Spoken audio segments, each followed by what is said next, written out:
Sa sunod-sunod na kontrobersya at lumalalang mga isyu ng pamahalaan, tila nagiging malinaw na para sa maraming Pilipino na panahon na upang pababain sa pwesto si Pangulong Kuting Jr. Lumalakas ang mga panawagan mula sa iba't ibang sektor ng lipunan na nagsasabing hindi na nila nakikita ang kasalukuyang administrasyon bilang angkop na liderato para sa bansa. Sa isang payag mula kay Kairik, isang kilalang personalidad na matagal nang naninindigan laban sa mga diktador, may bago na umanong impormasyon na isiniwalat na maaring maging mitsa ng tuluyang pagbagsak ng kanilang imahe. Ayon kay Kairik, ang bagong revelasyong ito ay magpapatunay na ang kasalukuyang administrasyon ay may itinatagong mas malalim na kasalanan sa bayan. Ito umano ay isang malalim na iskandalong tiyak na magdudulot ng mas matinding galit ng taong bayan. Sa kabila ng mga akusasyon at naglalabasang mga kontrobersya, nananatiling tikom ang bibig ng palasyo tungkol sa usapin. Samantala, patuloy na nakag-aantay at nag-aalab ang damdamin ng mga mamamayan na nananawagan ng agarang aksyon mula sa mga kinauukulan. Habang inaasahan ng marami na magsasalita ang Pangulo, lalong nagiging masalimot ang sitwasyon na posibleng magresulta sa mas malawakang paggalaw ng taong bayan sa darating na mga araw. At yan nga ang balitang ating pagkakatutukan. Ngunit bagong lahat, siguraduhin mag-subscribe at ihit ang notification bell para sa patuloy na pagtutok sa mga sulyap ng bagong balita sa tunay na boses ng masa.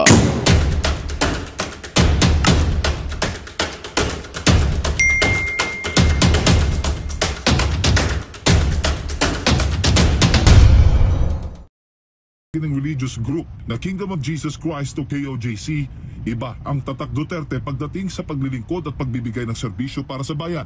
Kamakailan lang ay tiniyak pa nga ni Vice President Sara Duterte na ang pamilya nito ay laging nandyan para sa mga Pilipino. Hindi ko lang alam kung hanggang kailan nandyan ang suporta ng taong bayan, pero kami, for all eternity, yung pamilya namin nandito para sa taong bayan. Sa kabilang banda, si Marcos Jr. ay tila isinusuka na ng mga tao dahil sa paraan nito ng pamumuno. Ang pagiging walang silbi nitong Pangulo sa karahasan na dinanas ng KOJC ay hindi makakaila at hindi maitatangi. Di ba nga hanggang ngayon ay tikom ang bibig ni Marcos Jr. sa dinanas ng religious group sa mga abusadong men in uniform simula noong June 10, kung saan walang awa nilang nilusob ang mga compounds ng KOJC at sinaktan ang mga ilang miyembro ng grupo, kabilang na ang mga katutubo, kung saan ang ilan sa mga ito ay namatay pa nga dahil sa trauma at heart attack. Ayon sa grupo, bilang mga Pilipino, karapatan natin ang manawagan para sa pagbaba ni Marcos Jr. Sa isang press conference ay nasambit na ni VP Sara ang "We Filipinos deserve better. We deserve the best." Dito sa part na ito, sabi ni Vice President Sara Duterte, subalit ang Pilipinas ngayon ay patuloy na nagugutom, naghihirap at lumulubog ng dahil sa mga mapanlinlang na nakaupo sa pwesto. Pagod na tayong nakikita ang bayan na napag-iiwanan, tinatrato na parang walang halaga, hindi kaaya-aya at sunod-sunuran sa ibang lahi. We Filipinos deserve more than what we are hearing and seeing from the government right now.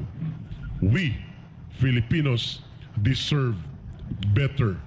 We Filipinos should be the best. Ang issue ng Kingdom of Jesus Christ na ginagamitan ng batas, pulis at state terrorism bilang abusado at aladiktadura na paghahari ni Marcos Jr. ay issue ng mamamayan. It's already beyond Pastor Kibuloy. It's already beyond the Kingdom of Jesus Christ. Issue po ito ng katarungan.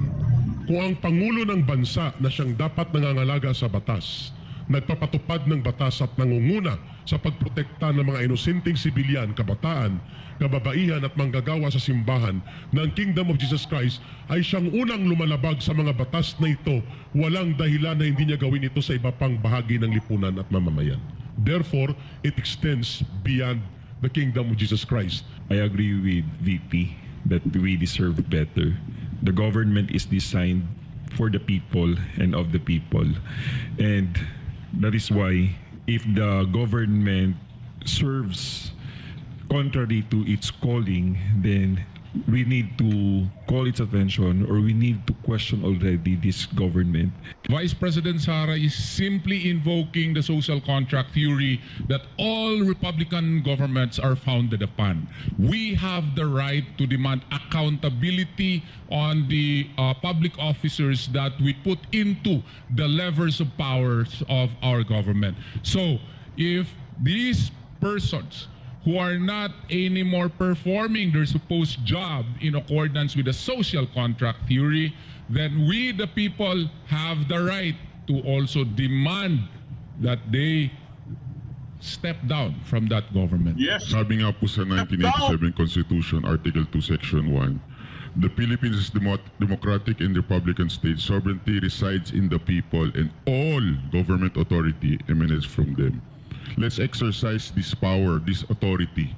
Tayo po dapat ang boss, ika nga. Panawagan pa kay Marcos, bumaba na ito sa pwesto bago pa magkaroon ng ikatlong people power. Marcos Jr., spare yourself of another people power that will drag you down from power. Huwag mong antayin kaladkarin ka ng mamamayan. Ang naglilikha ng pagbabago at kasaysayan ay mamamayan. Mapapabilis ang pagbabago at pagkilos ng mamamayan if they are led by a respectable, dignified leader na hindi ambisyoso at walang vested interest para ibangon ang tamang direksyon ng tamang pamamahala sa bansang ito. Naniniwala ang KOJC at ang taong bayan ng bansang ito ay mapapabuti sa kamay ng mga Duterte. Kaya ngayon na lumabas si Inday Sara at very vocal na siya sa mga issues ng bayan natin, katulad ng sinasabi niya rito. Ngunit sa puntong ito, sadyang hindi ang aking seguridad ang mahalaga, kundi ang kaligtasan ng ating bansa. No, sa nasa delikadong sitwasyon ng Pilipinas. Kaya kailangan po maging mapagmatsyag po tayo. At kung saan pumunta si Inday Sara, sumunod tayo. Dahil Duterte yan eh. Brand ng Duterte yan. Kaya walang ano yan, walang pupuntahan yan na delikado para sa Pilipino. Hinanakit ng bayan, yan po ang statement ni VP Sara at yan din po ang statement ng maraming manunood sa atin. Actually, yung sinasabing, we deserve the best, pagod na, yan ang madalas makita ko sa channel ko na talagang sigaw ng kanilang puso.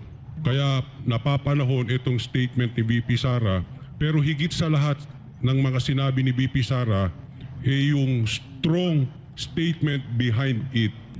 Ready na po si VP Sara, antay-antay lang po tayo, we are right on schedule. Nagsasalita na po ang Agila. Inday Sara Duterte, redeem the country, save and unify the people, stand with the people, and let us bring history soon for our country and our people. Yun po ang panawagan ngayon ng taong bayan. Malapit-lapit na po ang bukang liwayway upang umusad at muling babangon ng tama ang bansang pinaghaharian ngayon ng madilim na kasamaan ng mga taong bumalik sa kapangyarihan not because of the country but because all by themselves. After all, the Marcos ascendancy to power was never about the people. It was only about them. It was only about their greed for wealth and power. Iyon ang babawiin natin sa kanila. Yes! Talagang pinagkaloob ng ating Ama na para maipahiwatig at mapaalam sa lahat ng mga tunay na nangyayari sa ating bansa. At sa mensahe ng ating Vice Presidente, nagpapasalamat tayo at talagang nagsalita na ang ating Vice President at yung sa sinabi niya, talagang pagod na tayo at ayaw na natin na makita pa tayong maiiwanan pa. And truly, the Filipinos deserve the best. The Filipinos are the best. Not only the best, but here in the Kingdom Nation, truly our beloved pastor is teaching us not only the best, but being excellent. Para sa Diyos at sa Pilipinas kumahal, ito si Jade Calabroso, SMNA News. Yes, pinasasagot ngayon ng mga veteranong general ang Marcos Jr. administration matapos ang palpak na flood control program ng gobyerno. Si MJ Mondihar para sa report. Kalikasan na nag-fact-check kay Pangulong Ferdinand Bongbong Marcos Jr. nang sabihin ito sa kanyang 2024 State of the Nation Address na nasa 5,500 ang flood control projects na natapos ng kanyang administrasyon. Pero ilang araw lang matapos magyabang, katakot-takot na mga pagbaha ang humagupit sa Metro Manila at mga karatig lugar dahil sa mga pagulan dulot ng bagyong Karina na pinalakas ng habagat. Kaya ang pinagmalaki ni Marcos Jr. na libu-libong flood control projects, walang resulta. Talagang hindi maganda ang flooding dito nang nangyari dito sa Metro Manila. Especially the traditional low-lying areas like Nabota, Maging Malabon. These are all these places that mababa talaga sa dagat yan at lagi na pambaha. Nasira pa yung flood control natin dahil bilangga ng barko. Dahil dyan, isang manifesto ang umiikot ngayon sa internet na pirmado ng mga retiradong general mula sa Philippine Military Academy laban sa palpak na flood control program si Marcos Jr. Nakausap namin ang isa sa mga pumirma sa manifesto. Ayon kay retired Police General Alex Monteagudo, may pananagutan ng gobyernong Marcos sa matinding pagbaha kamakailan. We hold the government accountable and somebody has to answer for what happened. Kasi ang nangyari sa flood control projects, di ba, in-announce ng presidente na 5,500 projects and then bumaha. Sana yon. Batay sa impormasyon na nakarating kay Monteagudo, talamak raw talaga ang korupsyon sa flood control projects. Halos lahat raw ng kagayang proyekto ay substandard. Kaya patuloy na binabaha ang malaking bahagi ng bansa tuwing matindi ang mga pag-ulan. Ang DPWH nauna nang inamin na walang master plan ang flood control project ni Marcos Jr. Bakal daw ang pinakamalakas nakawin kasi hindi nakikita. Tapos pag bumaha the following year, nawasak, wala na. Wala nang ma-audit. Kinundi na rin ng mga pumirma sa manifesto ang nepotism at favoritism o palakasan system sa paggawa ng mga proyekto ng gobyerno. Kailan may transparency? Diba, nag-declare sila ng 5,500 projects. Dapat ilabas yun. Sino-sino ba yun? Saan bang lugar nilagay ito? These are things na hindi alam ng tao at niloloko tayo.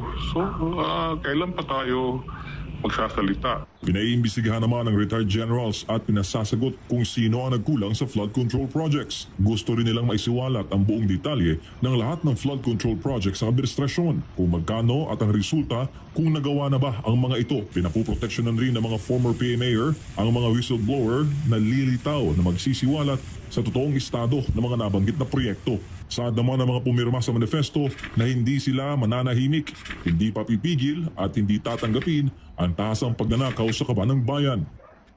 Magsalita tayo. Maraming mga tao na nakausap din ako, unfortunately, ay natatakot magsalita. Pero isipin na lang natin, gagawin natin to para sa ating mga anak, hindi na para sa atin. Magsalita tayo dahil kung hindi tayo magsasalita, kawawa naman yung susunod na mga henerasyon. Samantala, kinumpirma naman sa isang panayam sa SMNA News ni Vice President Sara Duterte ang irregularidad sa paggamit sa pondo ng Marcos Jr. government. Ito raw ang isa sa mga dahilan kung bakit nag-resign siya sa gabinete bilang Education Secretary. So tama yung sinasabi nila na dapat meron talagang war against corruption. In fact, kung titingnan ninyo yung budget ng 2024, ayoko lang magsalita doon sa ibang mga departments, no, kasi hindi ko naman hawak yung mga papel nila. Pero kung basahin mo lang yung GAA at itrace mo kung saan pumupunta yung pera, makikita mo na hindi maayos yung pag-handle ng pera, ng budget ng gobyerno. Bukod sa issue ng korupsyon sa flood control, nauugnay rin ngayon si Marcos Jr. sa issue ng paggamit ng illegal na droga. Bagay na batid raw ng taong bayan, lalo na't viral sa social media ang tinawag ni VP Sara na cocaine video. Suportado naman ni VP Sara ang manifesto ng retired generals. Pero may mga dagdag siyang laban na dapat raw ding tutukan. At hindi lang yan, kung pwede dagdagan natin. Fight against terrorism, fight against criminality, fight against illegal drugs. Para sa Diyos, sa Pilipinas kong mahal, MJ Mondiha, SMNA News. Ayan po mga kaibigan, pinababa na po sa pwesto. Yan ang sinasabi natin. So, klaruhin lang po natin guys, no? Sabi nga dito sa SMNI po mga kaibigan na we are on the right schedule. Ibig sabihin po nun mga kaibigan, antay-antay lang po tayo. Huwag po tayong masyadong atat, okay?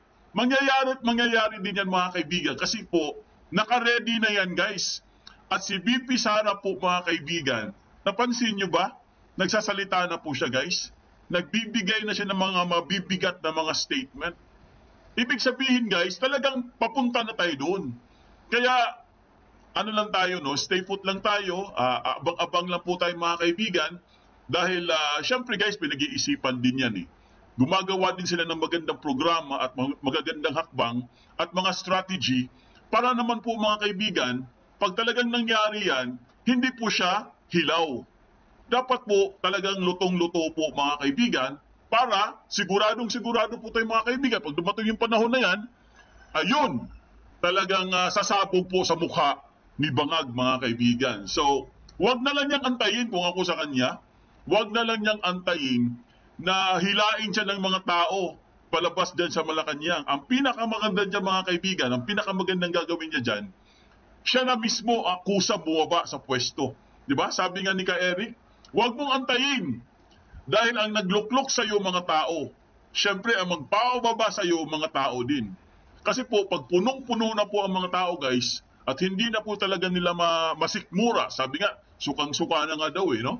Hindi na masikmura itong ginawa ni Bangag mga kaibigan, ay mangyayari talaga dyan na sigurado tayo mga kaibigan, magkakaroon po ng people power po. Ibig sabihin guys, syempre pag talagang hindi talaga tumino itong gobyerno na to at wala po siyang pakialam, hanggang ngayon wala pa rin siyang pakialam eh.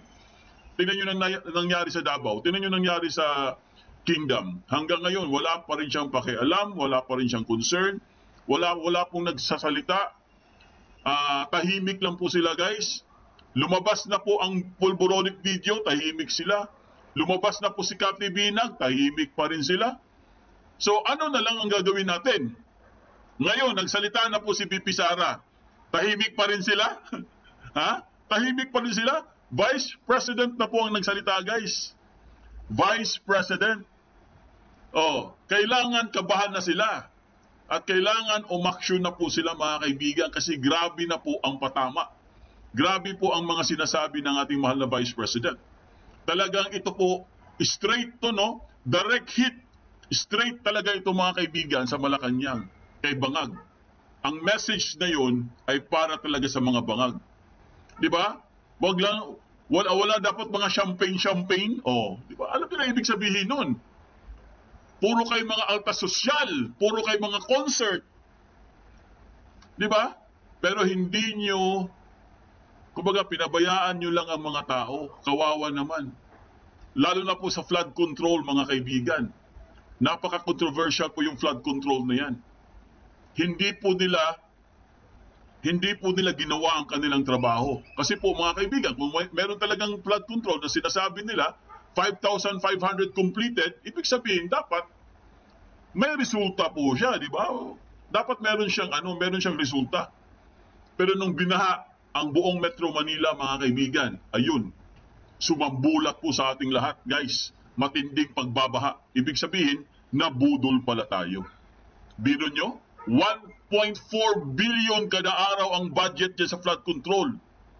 Pero nung binaha, guys, nga si Bangag. So mga kaibigan, meron po tayong Marcos alis dyan, mga kaibigan, panoorin po natin ito guys, no? Nagtipon-tipon po ang Marcos alis dyan sa Cebu City. Kasama po dyan of course, si Ka Eric mga kaibigan, si Attorney Vic Rodriguez, si Ka Ado at marami pang iba. Ito po, panoorin natin guys ha. Wait lang mga kaibigan, ayusin lang po natin para po maganda po ang ating live. Wait lang guys ha. Pasensya na kayo, maaga tayo kasi meron po tayong pag-uusapan to guys. Medyo mahaba-haba itong issue natin kaya po tayo maaga mga kaibigan.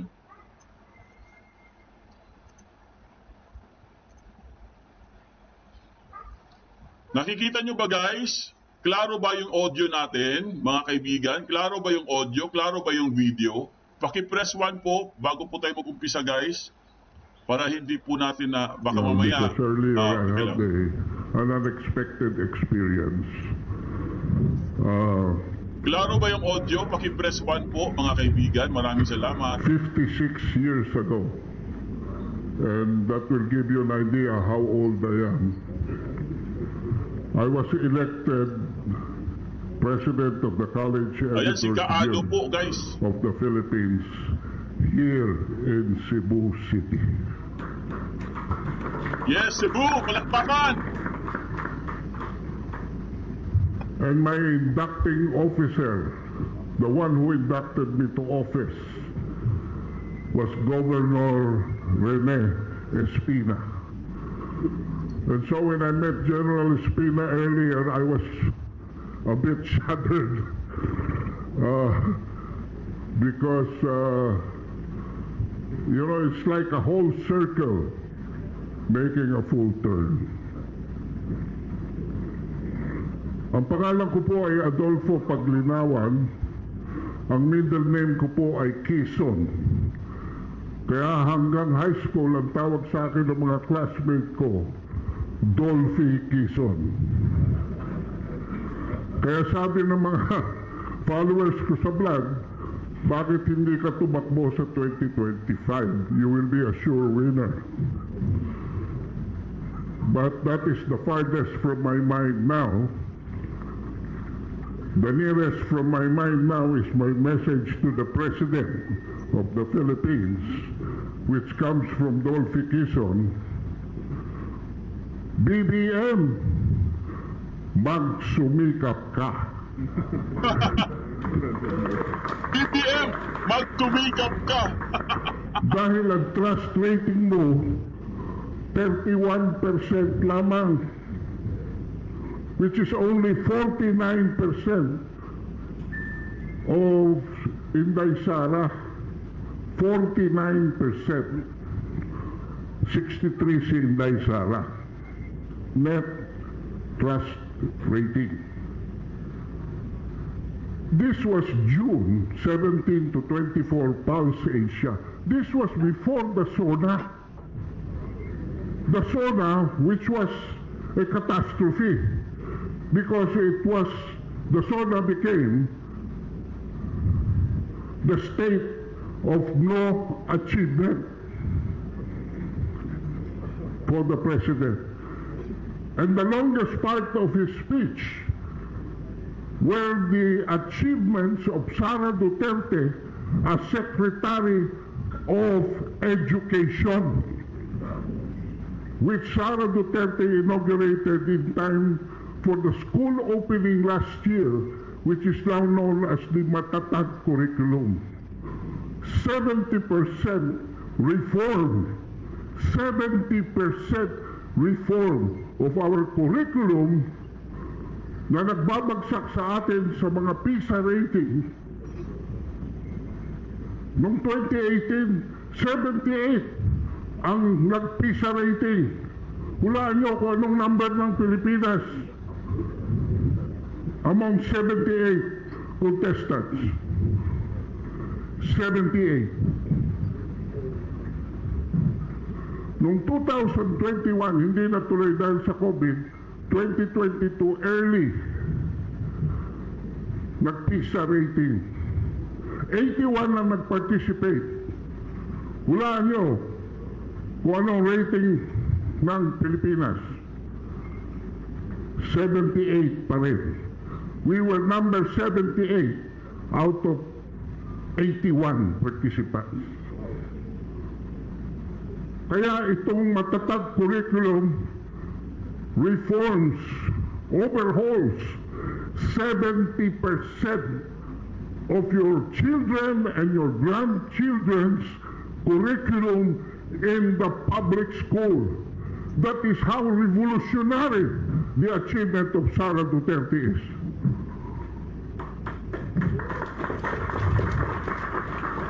Plus, inayos niya ang mga teachers. Magtuturo na lang ngayon ng mga teachers. Wala nang administrative. Mga benefits, inayos niya. Mga bakasyon ng teachers, inayos niya. Lahat. Wala nang gagawin si Sani Angara kundi to make sure that the Matatag program is fully implemented by 2028. So, anong gagawin ni Angara? Bantayan na lang ang budget. Anyway, ang reason why this is 31 is because right now, ladies and gentlemen, 30 digmaan ang ating hinaharap pang kasulukuyan. Ang unang digmaan ay pagkabuhayan. It is happening right in our homes, in our families. Because 72% says that the most urgent concern of the Filipino right now, according to Pulse Asia, is economic.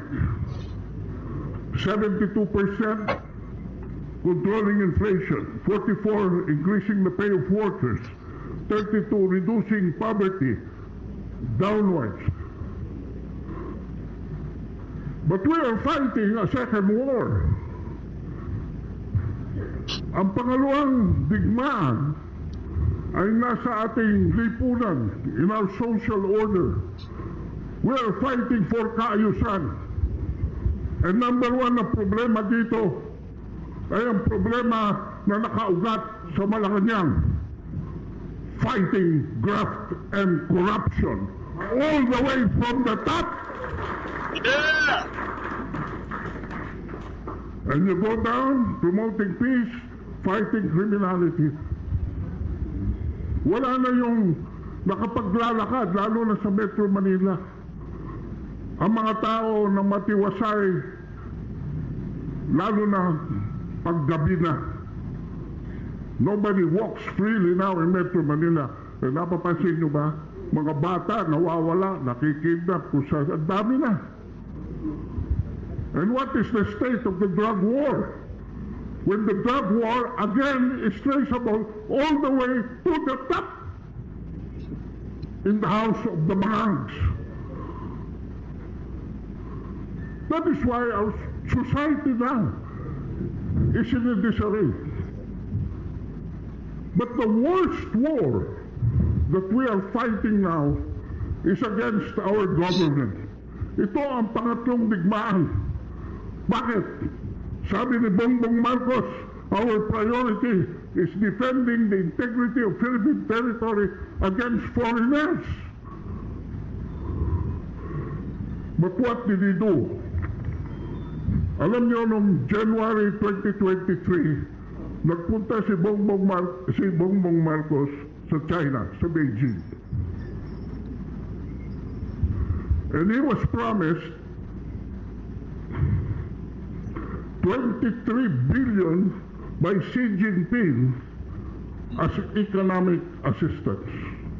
This is addition to the continuation of the projects in the pipeline, which included a 60-40 deal oil and gas exploration of the Reed Band or Recto Reef. Magandang balita ang hatid namin sa inyo ngayong araw. Sa pagtatapos ng aming balitaan, nagbigay kami ng mga mahalagang impormasyon. Maraming salamat sa pagtutok at pagsuporta sa aming programa. Huwag kalimutang manatili sa mga susunod na araw para sa mga bagong balita at mga kwento na dapat nating abangan. Mula sa Boses ng Masa, magandang araw Pilipinas!